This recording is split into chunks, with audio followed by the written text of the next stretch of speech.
and look on the show. So she's a friend of the show.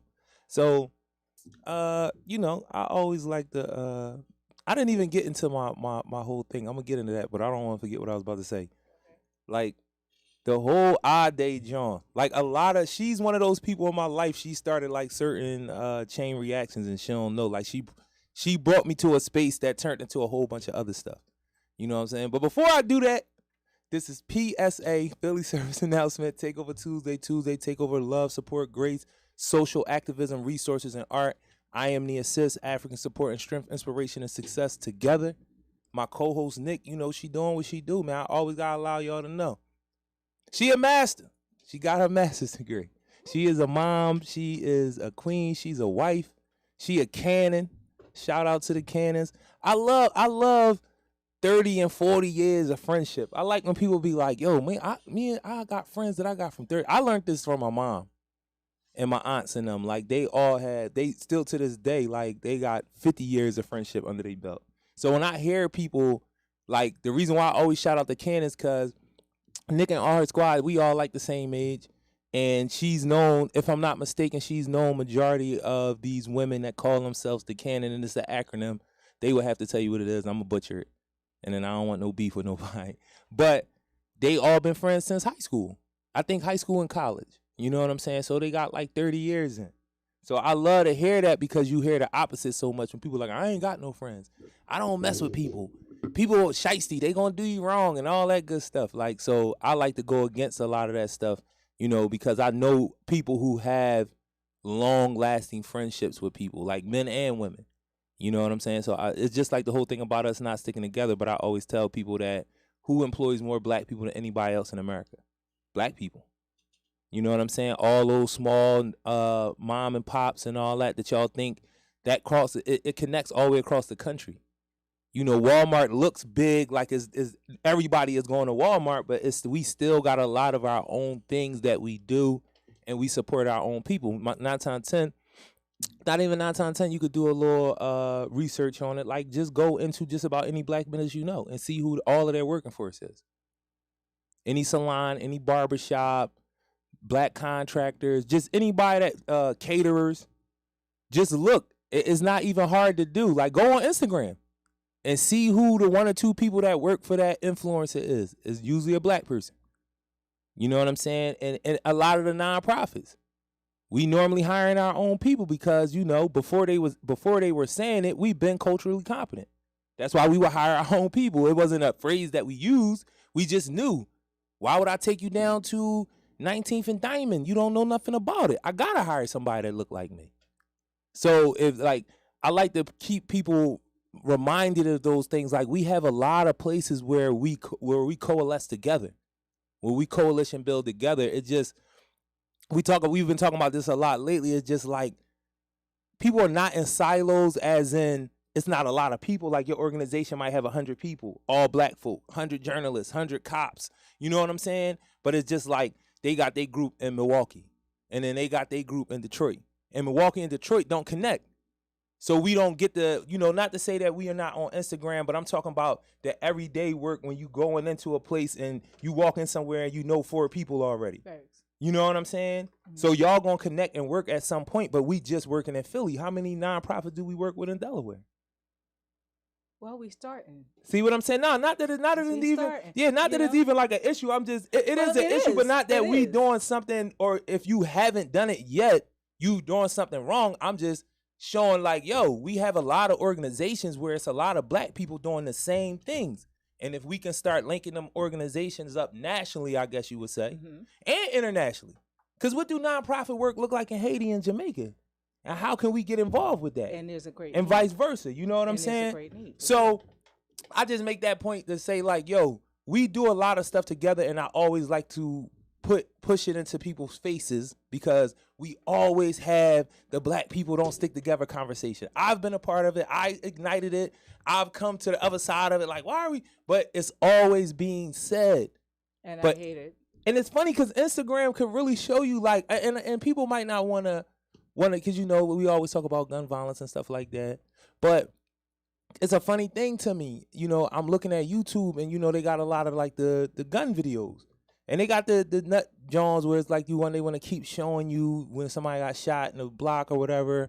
But then you also have a lot of black gun owners that be at the range that are law abiding. And I just seen this one John when they down south somewhere, open range, and it's all of these black men and a few ladies. Everybody got guns. Everybody, it had to be at least like 100 people, 120 people. And they doing it the right way. Like they at a range. You know what I'm saying? They own their guns. And they kind of just showing black people, like every time you see black people with guns, it's not right. Like that's actually one of the key things. Right. Is that they're licensed. So they're not just carrying and walking around and saying, And it's a lot of black people like that. But the fastest way to make sure a law get changed is to make sure that we do stuff legal. Everybody wants to change the laws then. So. Yes, and that's a big thing too. First of all, because we about to get it going. Y'all like, nah.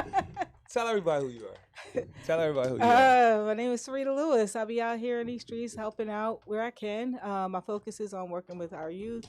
I have a company called Urban Seek, and what we do is we create spaces where our youth can have their voices elevated, teach them what they need to do so that they can go in and impact their communities in the right way.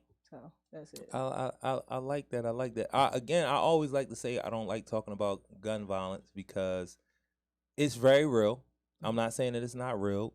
I was a part of it at one time in my life. A lot of what I'm seeing right now just reminds me of the 90s, for real. And, it was 2 decades ago. So it's kind of like people don't understand, like, unfortunately, poverty makes these type of things cyclical, just in different parts of the city. I mean, different parts of the country. You know what I'm saying? The same thing is going on. So I like to, always talk about, power. And I say this probably like every week.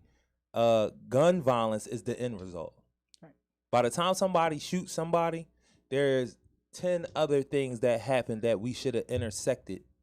You know what I'm saying? Or we should have tried to intercept or block, whatever word you use, to make sure that they didn't get to that next step. Whether we talking about mental illness, whether we talking about drugs, lack of education. And when I say education, I'm talking about critical thought, reason, and logic, identity.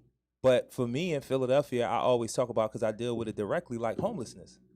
You know what I'm saying? It's unbelievable, and it's every age is out there. But that's the thing. Like, it's the invisible homelessness. It's the people that are housing insecure that most people actually don't pay attention to. And so many high school students, they have to go to school where they've been couch surfing or they're living in a shelter, and the resources and needs that they have are so different from than other kids. Even foster children don't have the same experience as a homeless child does. Right.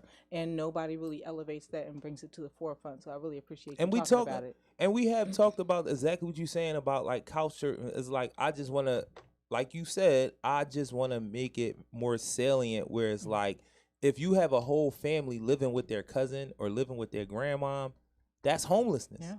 You know what I'm saying? That's homelessness because you have no control over where you lay your head. At any time, whoever house it is, can tell you they could tell you to leave. You know what I'm saying? They can fall on hard times. Excuse me. They could fall on hard times. They could want to downsize. They could be going on some issues at work. Anything could be going on where you would have to be the first option to go. Yep. You know what I'm saying? Because you and all the babies. And not saying that this like we be throwing our people out. I'm just saying, like you said, we do take our folks in, but those folks we taking in, they're actually homeless. Yeah. You know what I'm saying? I mean, we could go with words like, no, you don't want. I'm just saying in terms of statistics, housing instability is a real thing, and it causes so much more pressure. Because normally, what I be peeping is it be folks who they already lighting the candle from both ends. For sure. You know what I'm saying? They use that family member or cousin or friend or whoever it is like, damn, because they know like, I could be in this situation myself and I wouldn't want, but they not in a sturdy space themselves to be bringing you in. So now that would collapse another system and have 2 groups of people or maybe 3 groups of people become homeless. Yeah. You know what I'm saying? And is it like, so that housing insecurity, instability is a real big thing because like you said, it's kind of invisible. People like, oh, and it's crazy because the programs deal with you like that too. Yeah, they do. Like you can't get the same emergency stuff if you staying with your grandma because they looking at it like, you have somewhere to be. Yep. Not really. No, You know and what it's I'm in saying? the absolute, not really. Right. You know, it's an absolute. We live in the basement. It's an absolute. My grandma mad at everybody right now, so we gotta go. Or my auntie is here, so now we have to go because she want to make sure she good. Like, there's a lot of It's a things lot that of happen, dynamics to that. and the trauma that goes along with it. Yes, especially for the everybody but the children. Like uprooting children like that every 2 years, because I like that's one of the things in the research that we do, and it's very important when you ask the young folks like, how long have you been in the neighborhood that you're calling your hood? And it's like normally they be like, yeah, I lived there at one time. I still go, that's where I go to hang. I don't live there no more. How many times you moved in the past? I think it's like 5 years, and it'd be like 5, 6, 3. I'm like, from the age of 8 until I was 18. Yeah, we moved 11 times. And what what do that? I'm one of them people. You know me. I'm big on identity, and it's like when your home base is being uprooted, how can you lock? Not saying that it's not possible. How can you start locking in a sense of identity with your children if you have the information that you? But how do you do that when you move so many times? Like, but here's the crazy part. Like, I can't speak It's possible. for everybody else, but my mom was she's magic. Right. You know, my mom is magic. Right. So, like, the idea of us having to, all right, well, you know, this ain't working out. We want to go someplace else. Right. You know, but we knew who we were. Right. We also live in Philadelphia where, like, school is not centralized. That whole neighborhood school thing is not really a real thing. Right? So we never went to school in our neighborhood. Well, I mean, from 3rd grade on up, I went to school downtown. Right. I had to get on a bus. So it wasn't really about like, all right, so we don't live there no more. So, okay, well, what bus do I need to use to get school? Downtown, right. So you just figure it out. Right. You know, and so, like, I think that was having a leg up is that we had to be transient anyway. So it was just more the same. But, you know, your relationships with people and your friends that you call your neighborhood friends, they not real. Like, for real, the people that I call my friends are the ones I went to McCall with. And that's like, so to your point, was the neighborhood. My neighborhood was downtown. My neighborhood was not North Philly where we grew. I was like, we lived in Richard Allen, you know, and then we left Richard Allen, we was over here, and then we was up in West Oak Lane, then we was down West Philly. But downtown was the mainstay. Like, I'll be downtown. Yo, it's crazy. Even though downtown stinks, I love downtown. I like the it don't smell good to me. When I first came home, you know what don't smell good is South Philly, bro. Is that suburban South Philly? No, how you gonna tell me suburban South Philly don't smell good? When you get off the plane, you smell in South Philly real heavy. Don't play. I'm gonna be real with you. You not lying. Like, if you walk down, like if you walking down like anywhere around like Washington, like Christian. Right off of Broad, like going toward Washington Avenue, like all around there, it do smell bad. Like, and these cribs is down there, $1 million cribs down there and all that. And it be smelling like piss down there on a regular basis. And it don't be no whole bunch of like homeless people that y'all trying to say is populating y'all alleyways, because the cops don't play that down there. Yeah. The cops will come scoop you right on up. Like, you can't make this look bad down here in suburban South Philly. Because $1 million. Suburban South Philly. I don't want to go too far in a tangent and not talk about Saturday. Like, tell us about Saturday. Can you give us a little bit about how Saturday? Yes. All right. Okay. So Saturday, we're gonna be hanging out again. Yes. So on Saturday, that's the 3rd, right? The 3rd. The 3rd. I don't know why I kept thinking the 3rd was Thursday, but we good. No, we definitely we gonna make it happen. Definitely Saturday. I'm ready. All right. So I was talking to a friend of mine, and she was like, Sarita, I want to put together this event where I want to bring in inspirational speakers because these kids are done with this gun violence and is problematic and they need help. But on top of needing help, we got to bring resources to these kids. If we don't bring resources to them, what are we doing here? Right. So she was like, what can you do to help? And I was like, well, what do you need me to do? You know? So she was like, well, I want to make sure we could feed people. Oh, well, that's easy. Just call my It brother. is a lot of food. I mean, like, it's not easy, but it's necessary. It's definitely necessary. Right? People always need groceries, yeah. People always need You're not groceries. gonna never need you. It's never gonna be a time when you're not gonna need groceries. Like you come somewhere and people, I don't care what they economic background is. You like, gotta have food. Like, people gonna want them groceries, yo. A couple people gonna act crazy. But high that's sedity, okay. You know what I'm saying? But most people gonna be like, no, I'm gonna supplement my income right now. That is a fact. You know. And, so she said she wanted food, so we got the food. So we got food. So we have food to feed 300 people. Yes.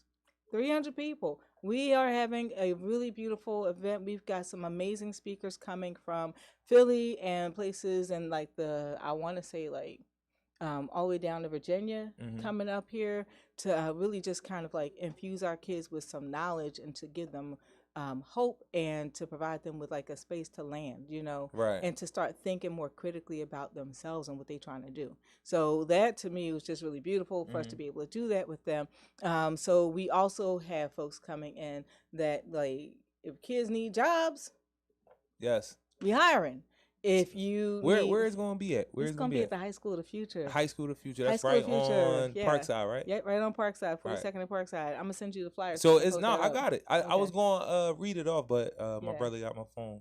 He's recording this. Thank you. Because we need content. Yes. And reps, you know, we need to get reps together. I need to get my young folks together. They kind of got a little unfocused, but there's some things going on. They'll figure it out though. But you know, we always got a team member, you know, coming through. Like, yo, I had a conversation with somebody about like how we utilize our cars, and I kind of know who my tribe. I kind of know who my tribe is by how they operate with their cars. You know what I'm saying? Is that what it is? Okay, yeah. So it's one of those things where it's like, okay, it's not that we don't care about our car. We do, because we know how important having a car is. Right. But it's like nothing we won't do with the car. So it's like at the end of the work day, we got like 3 groups of people that need to go home. It's like, all right, we going from place to place to place to make sure everybody get home. Right. You feel what I'm saying? Right. And it's not one of those things where it's like a thought process. Like you be sitting in the bathroom like, damn, everybody about to have to leave. Now I think I'm a dip out before because I don't want to take. I gotta go to West Oak Lane. I ain't trying to go all the way back down West Philly. You know what I'm saying? They gotta come back down North Philly. So in certain places, people do.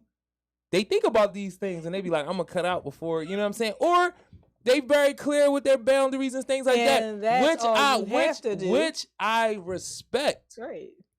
But I still look at it and a person will probably say, that's you can't do. I don't look at them like I can't look at them like they bad people, because you're not a bad person. I'm just saying people in my tribe, like they just run around, they be like, yo, we out. Let's go. Right. Pull up. Tell me when you need me. I'm going to pull up on you. You feel what I'm saying? That's like, nice. So I'm not saying the people who be like, yo, my mileage, my gas money, I'm not saying that's wrong. People should. Yes, and I respect it. I've never told anybody you're less of a person because you won't drive 3 people home after work. I wouldn't tell you that, because I clearly understand why you don't want to do it. But I'm just saying I'm not one of them dudes that really think about it. I just be like, all right, we out. Everybody got to get home. You know what I'm saying? And I know a lot of people like that. And we was having a conversation like, that's our tribe. Because they'll go anywhere with their car. There's other parts to it, but I think that's one of the best ones to explain. And people be like, you hard on a car. You don't, it's a car. You know what I mean? Like, I understand. I spend money on my car too. I will. But it's like, it's a car. Well, it is. You know what I'm saying? At the end of the day, it's a car. Like, I'm sorry. It is a car. And then I get in trouble for that thought process, though. Because people be taking it like I don't care about stuff. And I be like, if you know me, then you know I care. Yeah, I care about stuff deeply, but it's like certain things for me, and that's how you shoot shots at people. He's like, no. In my world, right. In my opinion, right? How we live. For me, you know how people do that, and then they sending a shot at somebody, right. And everybody else does not. But for me, I feel like, so again, a car is a car. Like, yes, it's a mechanical tool that needs to be taken care of so you can utilize it for what is needed.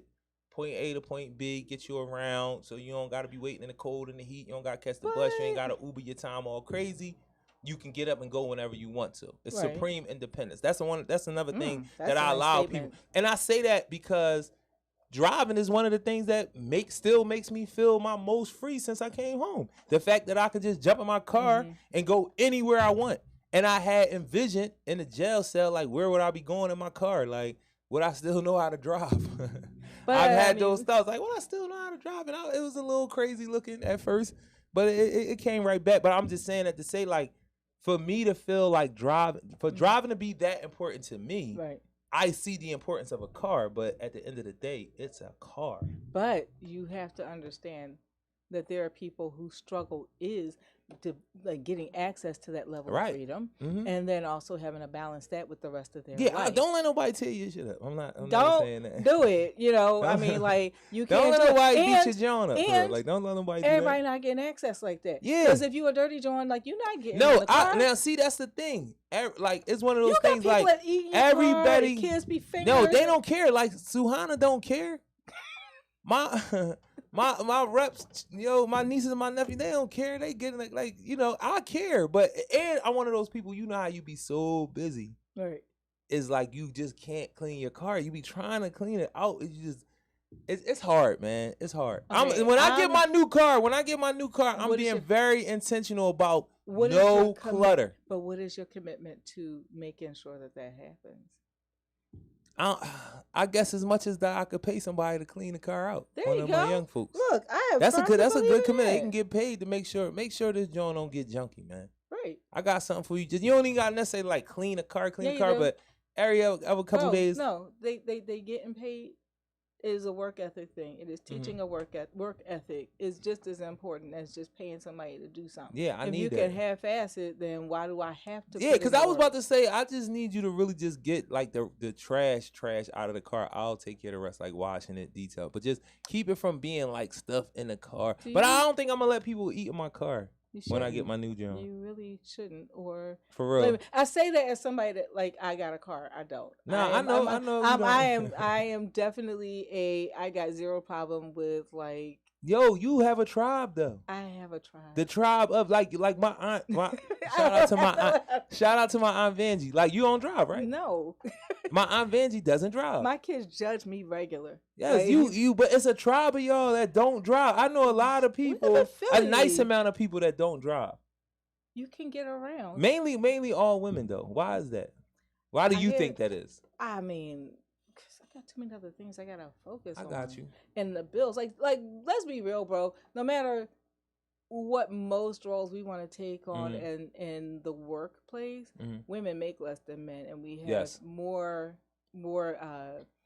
things that we have to finance.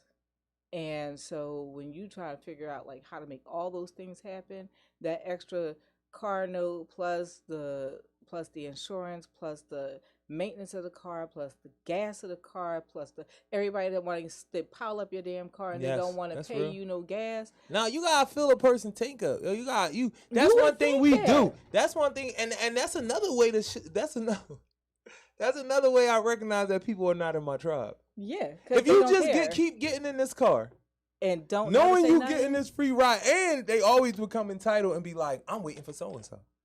He's gonna take me. And I'll be like, damn, when is the gas money coming? Yeah, no, because I'm $10, $5. I just promise you. You just smoked. You could have not smoked and made sure I was cool. No. But I don't ask. It ain't really like a big deal. It's not a big deal. But it does allow me to know that you're not in my tribe when you would do something like that. But you move different with them. Yeah, of course. You don't get priority.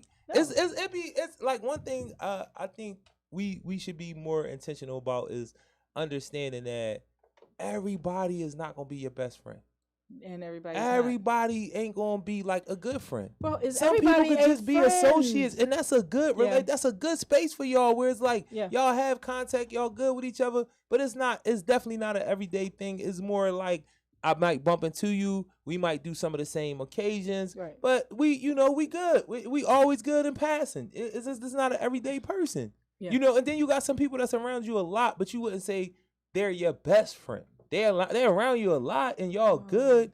Not saying you can have. I feel like you can have multiple.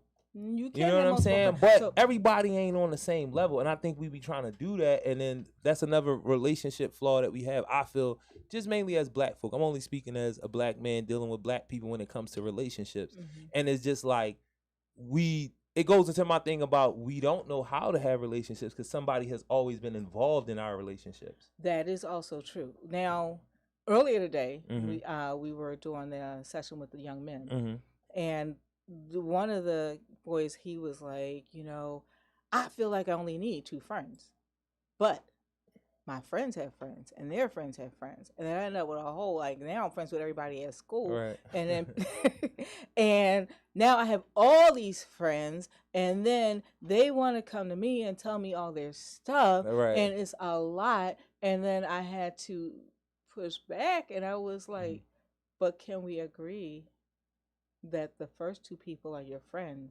right, and the rest of them you may find associates, friendships, and a few of them, but the great deal of them are people that that you may even like, but they don't have to get access to you the same way. Right. And we have this idea, because we watch too much TV.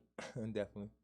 We got ways that like the only way that you can show your social acumen and your social, like, you gotta have, like, people say, oh yeah, you cool, but you gotta know everybody, and everybody has to be your friend. You don't have to have that many friends. What you have is a circle of people who are part of your tribe. Your tribe ain't big.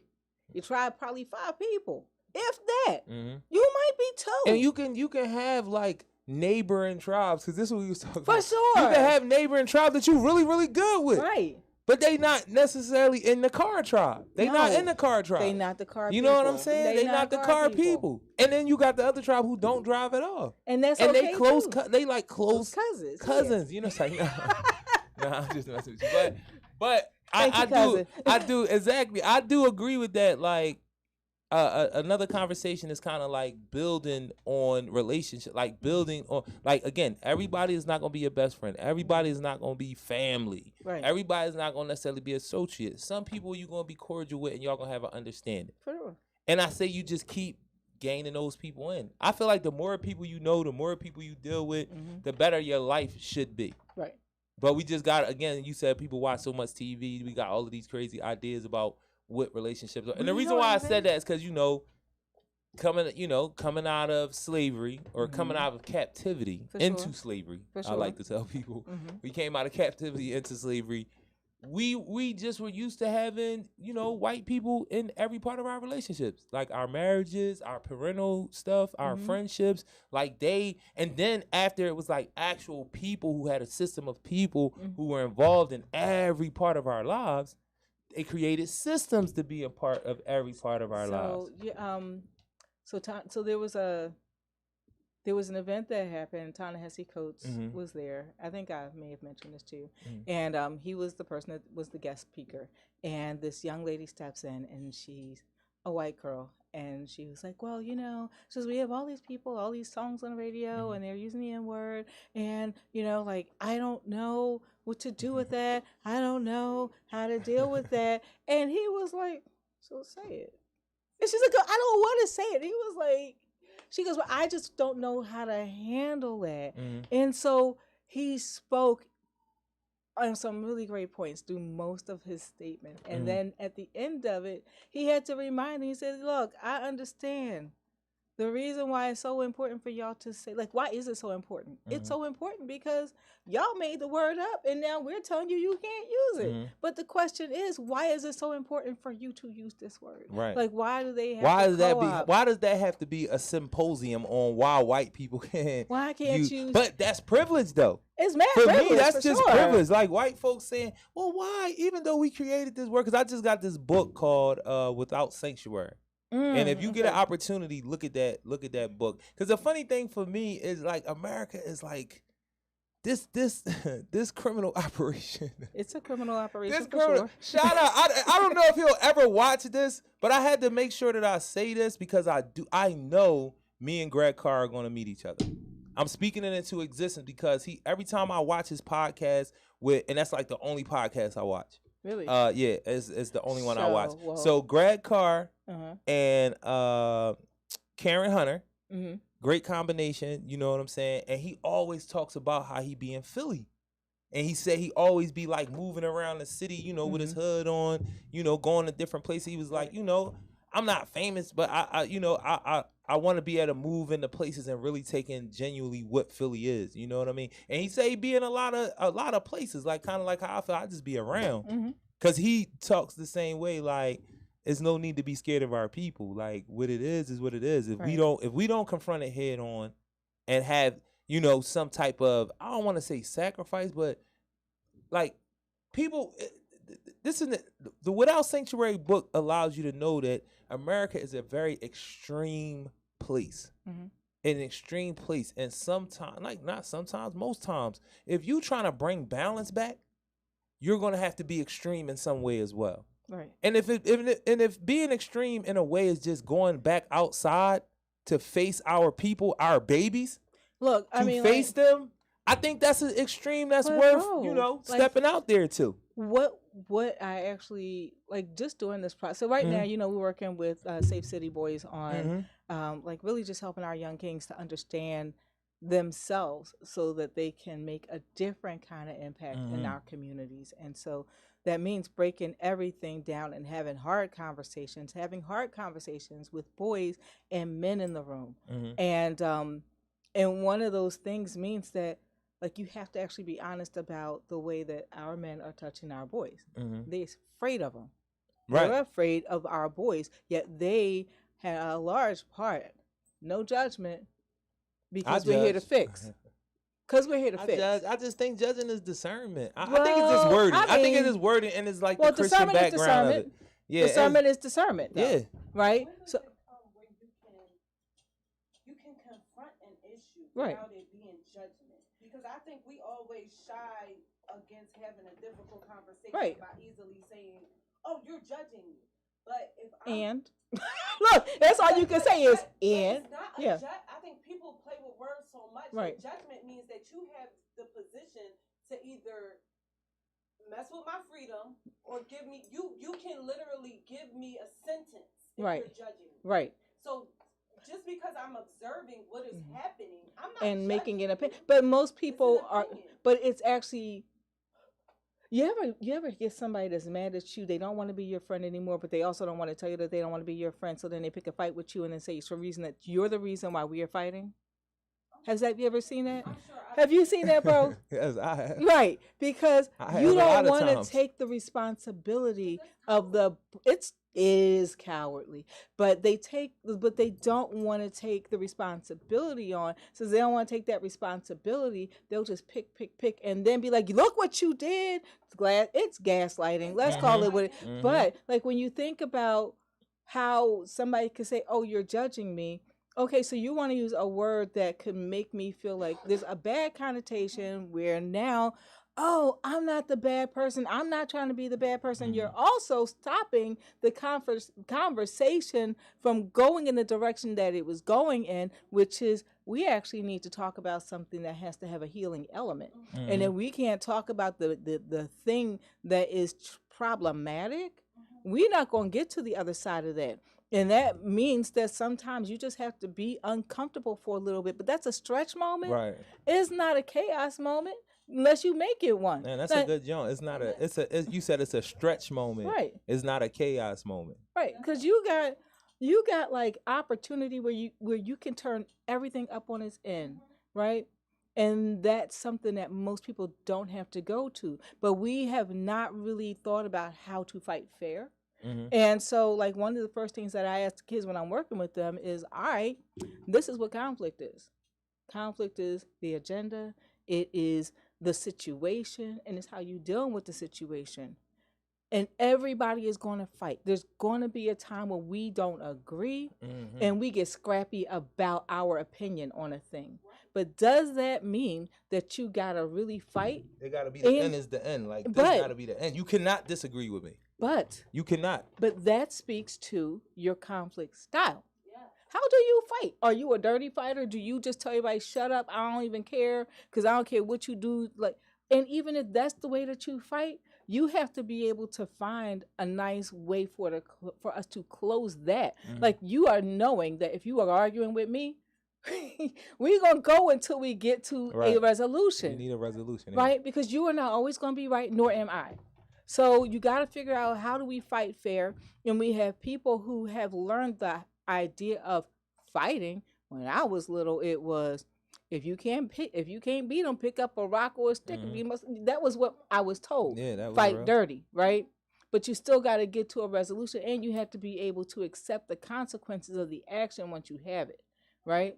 So how do you do that when you have incomplete lessons that our adults have, and we have incomplete lessons that we are now teaching our kids? And then there's so much shame behind everything. They don't want to confront it because it's the trauma pain, then it's the shame.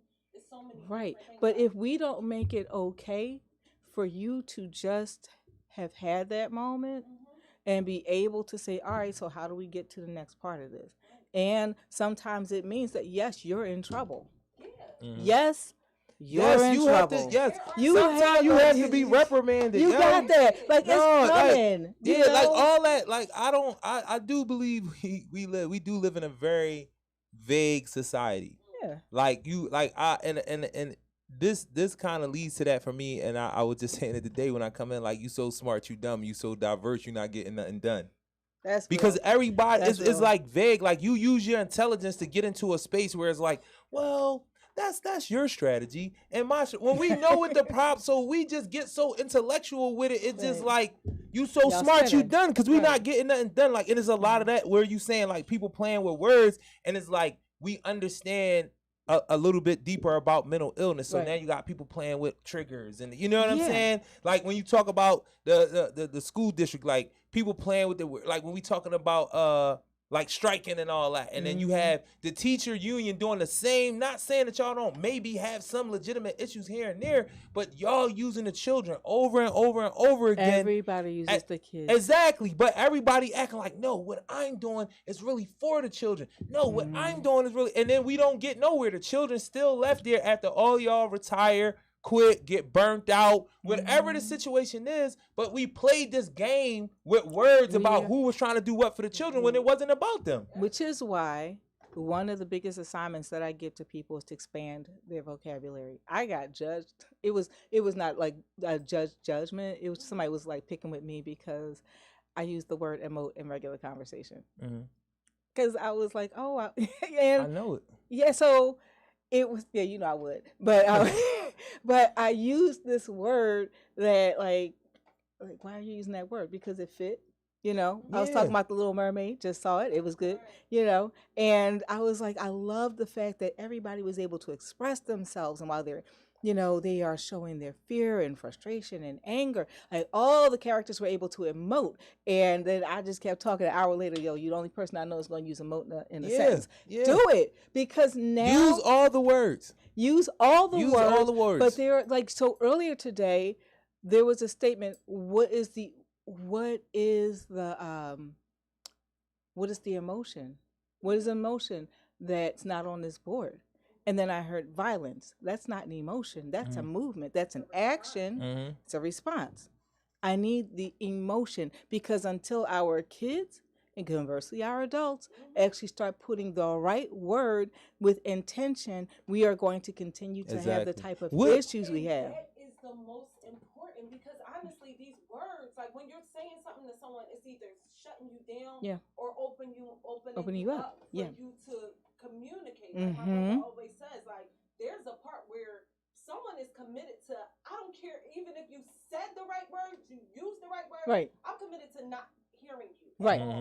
And I'm already on that opposite side. And even what he said about, as far as what is the action of, not to say punishment, but accountability. Accountability, yes. Accountability, but if accountability is just a word, and it doesn't come with the requirement. Like, there's so many. You know what's crazy? You know what's crazy about that? What? And I thought about this over a nice amount of time, about like telling people about keeping it real, right? Like, I'm keeping it real, and it would get to a point where it's like, people started feeling like, as long as I was honest about the nut shit I was doing, it's no accountability. I don't have to care for how I deliver, because at least I kept it real. No, at least I kept it real. But you have responsibilities in that. That's crazy. For like a good decade, I was tripping off of it, because it was like, Common I think Common got a line in one of his songs where he be like, fuck keeping it real. I keep it right. You know what I'm saying? Yeah. And it was, and for me, it was like, damn, this is what I've been hearing from people and seeing from people. Is like, you could have did the most dastardly thing and was like, well, at least I told you about it. I told you that's what I was into. And it's like, bro, that don't make it okay. And something need to happen because of this. Right. And people really like, and it's not just like prison. I'm talking about peer. I talk to people on the phone and they would really be like, well, I told them what it was. So it's like, I don't even see what the problem was. You knew what I was into when I came in. And I'm like, what? Wow. What? At least I kept it. And people kept saying that to me, like, at least I kept it real. Right. At least I kept it real. I ain't lie to y'all when I came in here. I'm like, what? What are you talking about? But there's so many people, again, with these incomplete ideas about how to be managing themselves. Logic and reasoning. Well, it's even beyond that. It's actually just social. It's a social attitude, you know, like there's a social attitude. There's a way that you could say something, you could deliver it and say the same thing and just have your honesty. If that's what you gotta have your honesty. When you use truth as a weapon. But do you have to crush somebody's soul? Do you have to crush somebody's soul? You have to finish him. You have to finish him, man. You gotta finish him, yo. I'm sorry, because all I'm thinking about is yeah, you gotta finish him. Listen, listen. I said this to a little sister.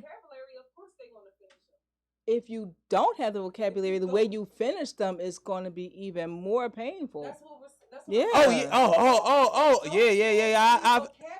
Nah, if I don't know what to say next, it might get ugly. Like, I might want to really physically fight. Yeah. But have you ever thought about the fact that if you had a more extensive vocabulary, that when you talk, you could actually say what you really mean to say, as opposed to putting in a word that don't quite fit, and when it translates, it's coming off real rude. Nah, listen. You know? Yo, my brother told me something, you know, the other day. I was saying retreat to a brother. Wow. And the brother must have thought I was saying treat him.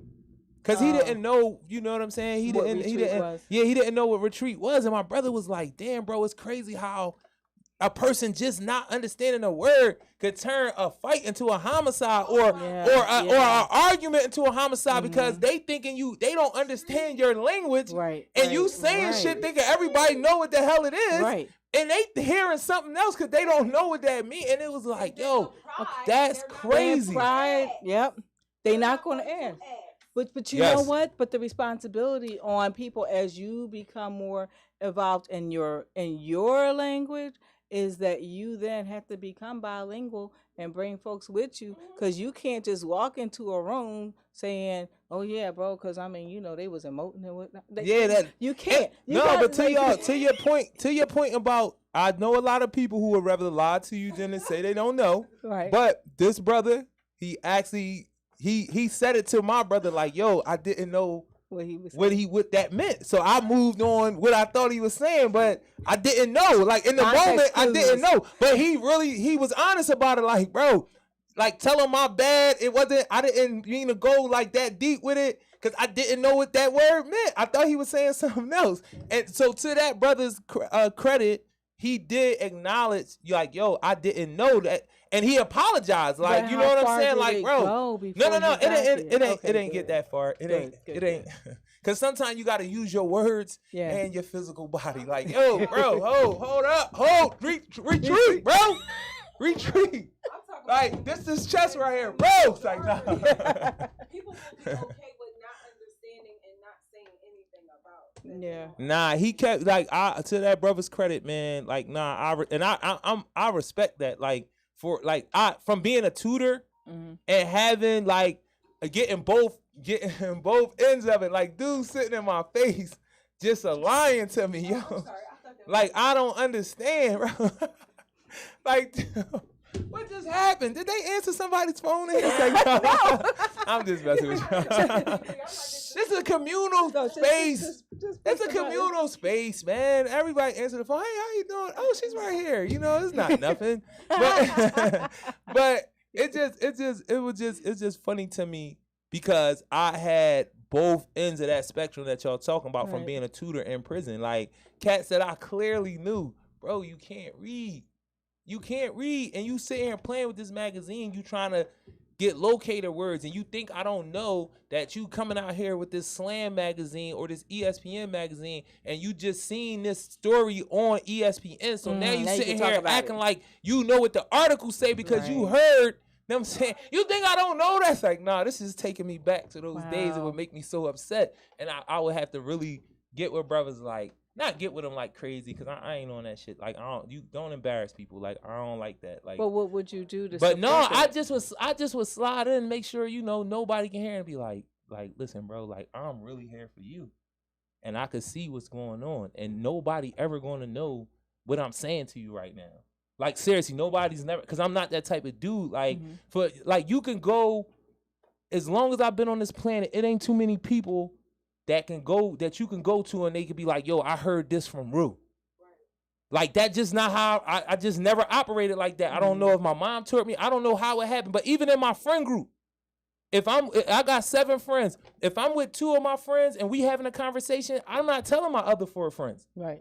Because if whoever was telling the story out of us 3, if you felt the need to let them know, but me, they wasn't here. So it is not like I'm keeping it from it, but this is just a conversation that us 3 had. So there's no need for me to go and tell you unless it's something for the whole group to know. Right. And you normally know when it's like us 3 is having a conversation. It's not nothing deceptive or anything. We're just us having a conversation about this particular issue. And it lives with nobody can go back and be like, Rue told me about that situation that happened. You feel what I'm saying?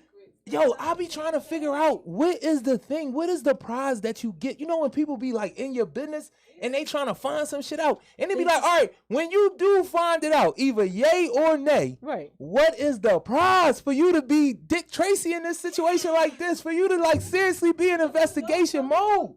You a private eye out this joint about my life. Like, no, don't do that. And the idea that they can then tell somebody, like, that's why I kills them. I don't got no business. And I'm a very private person. I don't got no business because you'll find out something about me and I'm still going to be moving the same way. Like you said earlier, like, and? Right, because I ain't like, what is it? Oh, with integrity, you moving without apology. Yes. Because I ain't never going to say something I won't say to your face. Matter of fact, if I say this to somebody, I'm about to tell you, or I already did. Yes. Yes. Most importantly, yes. I already did. Yes. You are not unaware. What are y'all getting off on? I'm asking the public right now. Public. What are y'all getting off on when y'all find out? Like, I knew that was his. You know what I'm saying? Like.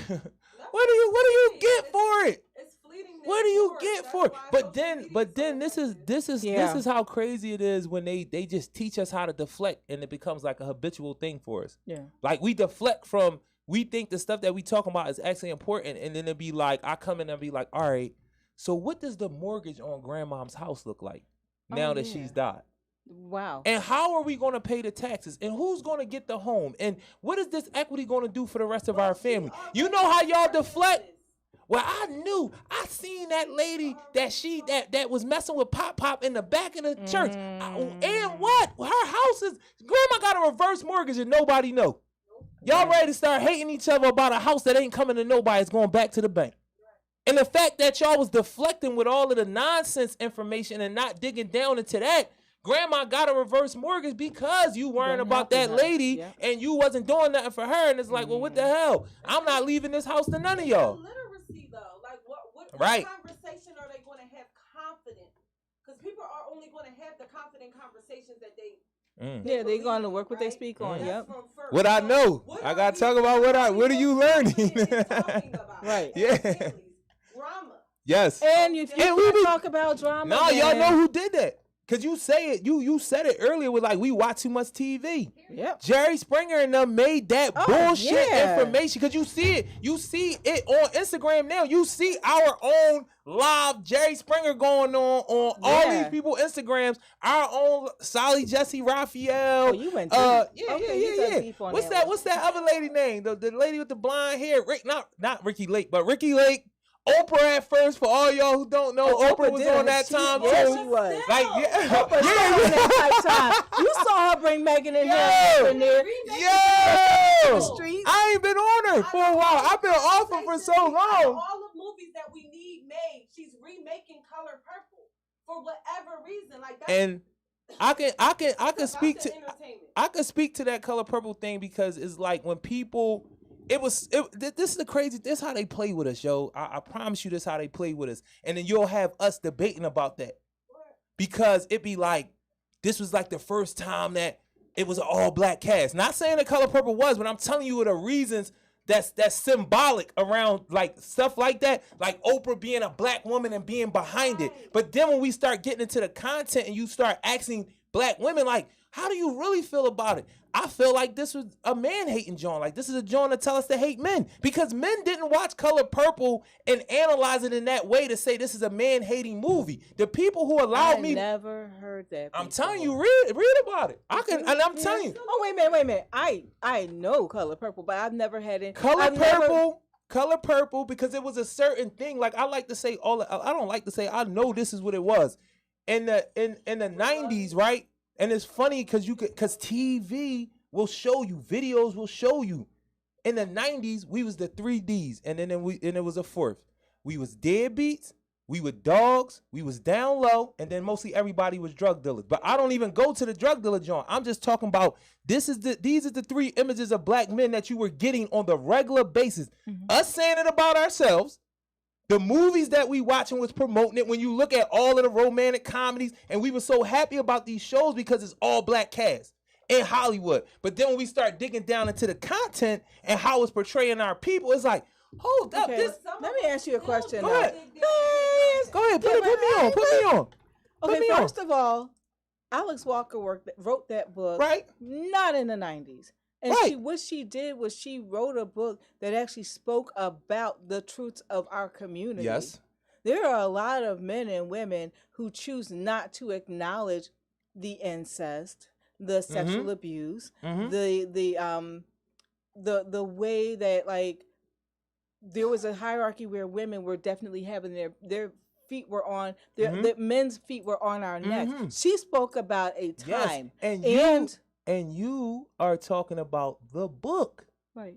And when you get into the book, all of those details that you're telling, we was talking about this earlier about when we talk about how monogamy and marriage was this perfect thing in our community. But then when we really start finding out what was going on in those marital structures where the man was the head of the household, so he felt like he could beat his wife up like she was his property or his child. That part. But this is my thing. She went into the details of explaining how that is a thing. Whereas as in a lot of but you also but it actually was still a very good.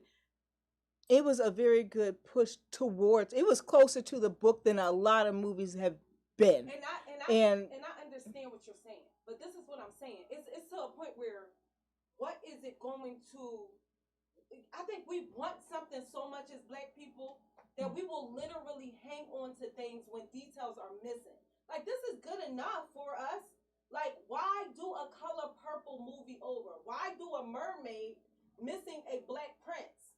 Like, these are all real psychological things, and then we figure why we can't have real good relationships with our men. Yeah, these things need to be brought forward, but why are they not brought forward in the environment where it's actually doing something to help our people? So that's very good. You got mass incarceration, and you have the Color Purple popping out again. This is what I'm saying. The whole context amongst everything, because yes, we need representation in all areas because we are that powerful. But however, are we just saying because we're here is enough? Symbolism. No, but us being here is not enough.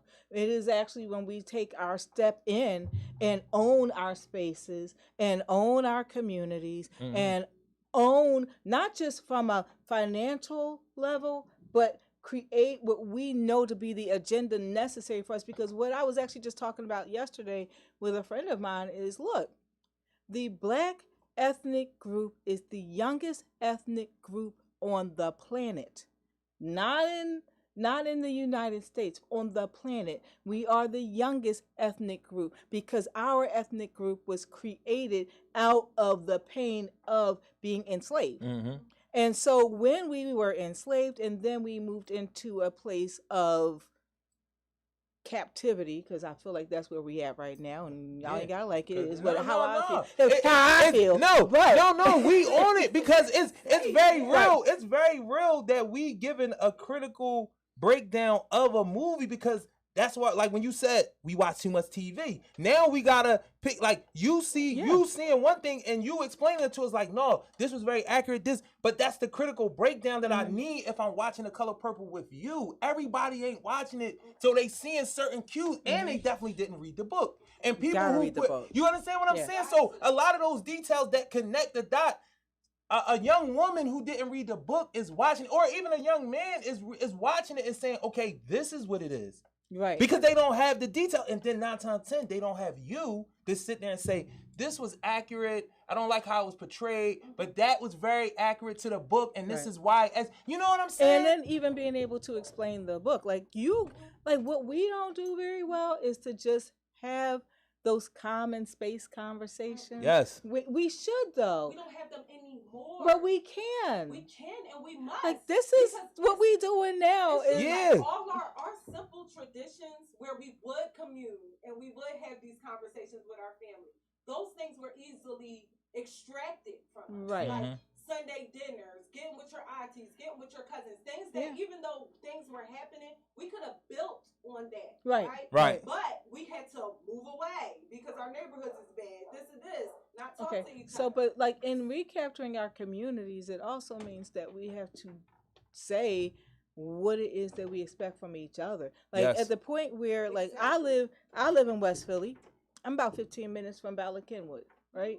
I'm about 20 minutes from Ardmore, and I am the same amount of time from Center City, right? But in all of that, I live in a neighborhood where the murder rate within a square mile, is so crazy, right? I hate 4th of July season, period, because everybody has it's a shell shock thing, man. It's for sure. Because we in an active war though. And I feel like I live in a war zone. We really in an active war though. Some of these zones from the red line. Yeah. Right, I know. Yeah. We have always been an active war zone. Mm-hmm. But at some point, right now, I know that there are people who have now decided it is the time to capitalize on having created the war zone. Yes. So if you are because you don't want to live in this neighborhood because it's a war zone. Oh, I'll take that house off your hand. I'll give you $15,000 cash. And then in 2 years, where your you house worth $500,000 in a week. Because there's somebody waiting to scoop that up, and they ain't really gonna do nothing with your house. Now, I love this conversation, but it's definitely past our time, and to always show love. But I want to say something that I'm glad you brought this back up again. I appreciate it so much because as crazy as my odd day experience was, and that's all I'm gonna say. The club. That's all I'm gonna say. Everybody that's like, nah, listen. But anyway. As crazy as that experience was, because I was being guided by the ancestors, for doing the work, it springboarded to another thing, and then another thing, and then I end up down the street doing the same thing at a way more amazing level. So I because I remember getting a phone call. I think I got a text first, because I probably didn't answer the phone the first time. That would be accurate. But then once we got together, this is what I like. This is what I like though. It's never this thing of like, bro, you gotta do better. It always just be an excitement, like, bro, this is what's going on. I thought about you. You would be the perfect person. I'm doing XYZ. Just get with me. Make sure you get with me. Make sure you get. And we really do wind up getting with each other to make it happen, but it just be a funny thing. I really appreciate the fact that you don't do the phone shit where it be like, he ain't answer my call, and you be giving me the energy when I see you, and we can't really get to the business because you like, I don't even know if I want to work with you because you didn't answer my phone call. It never be like that. It's always like, I know you the right person for what I'm thinking about, whatever it is, whatever I just bumped into, get with me. And when I do get with her, the excitement is always real. Like, yo, I appreciate you being here. This is how it's going to go down. This is going to be a beautiful thing. So I really, really, really appreciate that, because you're definitely one of those people that was a conduit to whatever I consider my success to be right now. Well, you are extremely amazing, and we all knew that, right? And I mean, I worked at it. Like it's to like, and you did the work, right? And so when you do the work, and you say what your desires are, the things start to align if you really walk in the path. Right. And so, what I have known of you, what I know about you, is that you have a high level of integrity, and you speak to power, and you care about our community so greatly, and you care about our kids. And I love the babies. I know that if we are really going to say that the children are our future, we have to pour into them, support them, and allow them to trip up every now and again, knowing that if they fall, we catching them. And I know that if the kids need to be caught, you standing right here. Nah, that's something, and that's something I've been. I definitely, we talked to some young folks at the center, like an 8th grade class, and that's something that I like really wanted to impress upon them. Like, y'all can demand that we do our job as adults. Yes. Like, people be so mad about the kids cursing, and I'm like, all right, cool. It's radical and it's crazy. Kids always have cursed. Don't get it twisted. Kids have always cursed, but now they have no boundaries. Like, they will just curse and be vulgar anywhere in front of anybody, and it doesn't matter. But my thing is like, yo, because everybody started pulling back and acting like they didn't come from us. Right. You know what I'm saying? Like, they're their own group of people on this island. You know what I'm saying? Babies. Like, no, they came from us. And I want, as much as I tell us not to be scared of our own children, I tell the young folks, like, demand of me to be what I'm supposed to be to you. Yeah. I'm supposed to make sure you good. Whatever space that we command, or whatever space I command, you supposed to. Wherever it's young folks in that radius, I'm supposed to make sure they good. I don't gotta be their dad, they uncle. I don't gotta be that. My role as an adult with these children from where I'm from that look like me is to always make sure they good. And I've been trying to tell young folks, demand it. Yes. I deal with the entitlement part. I get that. It's right up out of you. Don't even worry about it. Right. But demand that I do my job. Well, bro, what I will say in closing is that for us to do our job, we actually have to create spaces that we had that our kids don't have. When I talked to my mom, she said, listen, when I was their age, we had stuff to do from the morning to the night. There was places to go. There was activities to do. It was not too expensive for us to be in a place and have wholesome, good fun. They had good fun. And that has shifted to a place where our kids can't be children. And I want our kids to play, and I want people to not look at my 10-year-old friends, my friend's 10-year-old child, and look at them like they're an adult. Yeah. They not. That's a baby. It's a baby, period. And I want our kids to be able to trust that they can be children.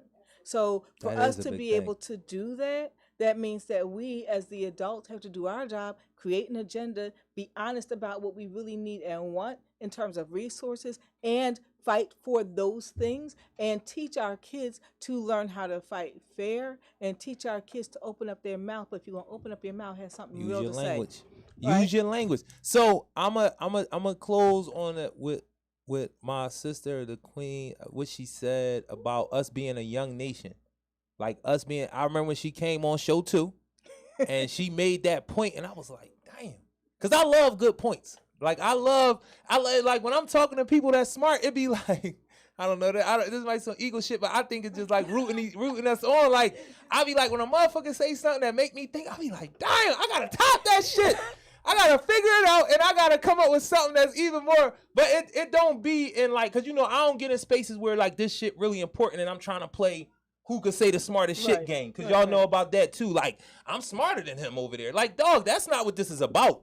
But when we get into space, not saying that the show not serious and we not helping people, but it's like, I love to be in conversation with people, and it be like, I want to hear what she about to say next, because like she said some shit and then I said some shit and I can see it on her head, and then she was like, hold up, I gotta jump in here, my fault too, because I got some smart shit to say too.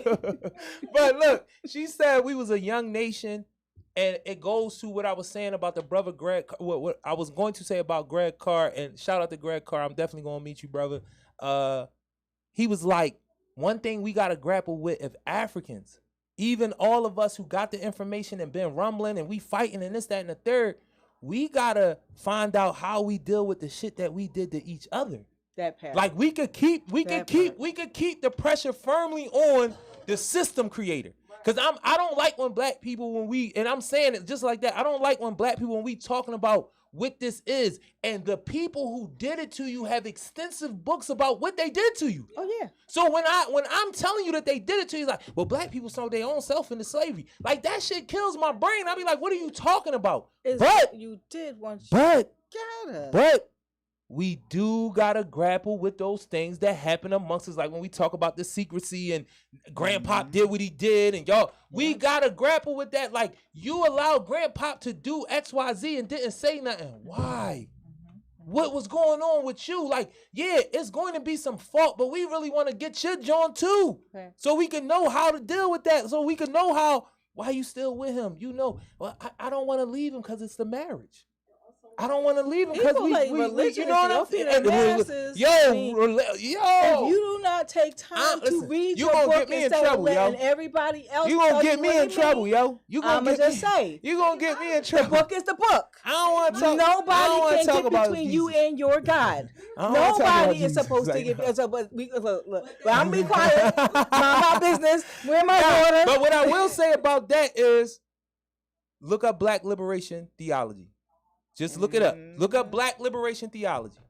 You know what I'm saying? We not popping those shots at brothers and sisters because we created all of it. So you could do whatever you want as an African. You really could. And it ain't going to take nothing away from your Africanity and how you feel about black people and where you going. Because we created it. But can I say one thing? Go ahead. Do your thing. The reason why it's so important to talk about what our grandparents and great-grandparents did is because we have this fairy tale-like idea behind that nostalgia. Yeah. To now, to where we can literally disassociate ourselves with our children. Like, oh, it wasn't that bad. Actually, it was terrible. It was because it was the beginning of what we have now. They are not doing anything but what is in alignment with what was started here. That part. Because and we really is out on this. Because now on some real shit, like my oldest sister. Like I tell a lot of people, like, my life in my house was completely different than my older sister's life in that same house. Like, I'm talking about, like, not night and day. I'm talking about other, like, when my sister, no, seriously, when she tell me about what her being the first in the house and being the oldest and what her walk had been in our family, that shit is so different than, and we lived in the same poverty, because I'm definitely one of them kids that didn't know we was poor until I was probably like 12, 13, for real, because I was loved like that. But my sister she don't feel like that, bro. She don't feel like that. You know what I'm saying? And it's like, it's shit that me and my older sister, as much as she my second mom and all that, it's like, it's shit that we grapple with now that I don't understand, and things that she going through that keep us kind of like, you know, with the jail time and all that. But it's like her shit was like different. When you make that statement and say, no, actually, it was horrible. I mean, like horrible, yo. Parents raised their daughters and they allowed their sons to be who they wanted them to be. Girls were actually never, not ever, but many girls did not get, they didn't just get, they raised their daughters, they loved their sons. Yes. And that's the difference. And we out on that, and she is so right, because my uncle Jarue, who I'm named after, was a perfect example of that, in contrast to my mom with my grandma. Like, my uncle, he just, whatever the fuck he wanted to do. Yep. You know what I'm saying? Yep. And it ended in an early demise because of it. Bro, you know what I'm saying? So much. You always listen. Pleasure. We a young nation. Y'all remember this queen, let y'all know that. There's a lot of to grapple with, because, and this is a new way that you said it too, like, the ethnicity, the African American, because that's an ethnicity, y'all. Like, I know we be like, black is the race, and some people can say, well, that's our ethnicity, we black. You know what I'm saying? But ethnicity, race black, ethnicity African American, and that creation is 400 years, 500 years old. Saturday at 12 o'clock, we will be at the High School of the Future. We will be there until 4 o'clock. We will be providing food. Please Bring out your kids. Bring out your adults. We got opportunities here. We want to make sure y'all get. If you don't have your ID, we're going to find a way to make sure that you can pay for that. Right. On Sunday, we're going to be at Cherry Street Pier. It's a beautiful place. We're going to be there. The kids are going to be talking about their dreams and how they want to change the world and how we can help them to do that. It's going to be gorgeous. So all weekend, y'all got stuff to do. Yeah, shout out to my credible messages. We'll be around. We definitely going to be around. So thank you so much. I appreciate it. I appreciate you letting us come into what you was doing earlier. You know, just trying to get our young folks to think about identity, think about culture, you know, like that's one of my things. The who are you, John? Like, and them young boys, that was fun. I usually get them young boys is going down that John. So shout out to Took, man. I appreciate you. This is PSA Philly Service Announcement Takeover Tuesday Takeover Love, Support, Grace, Social Activism, Resources, and Art. That's what we doing out here.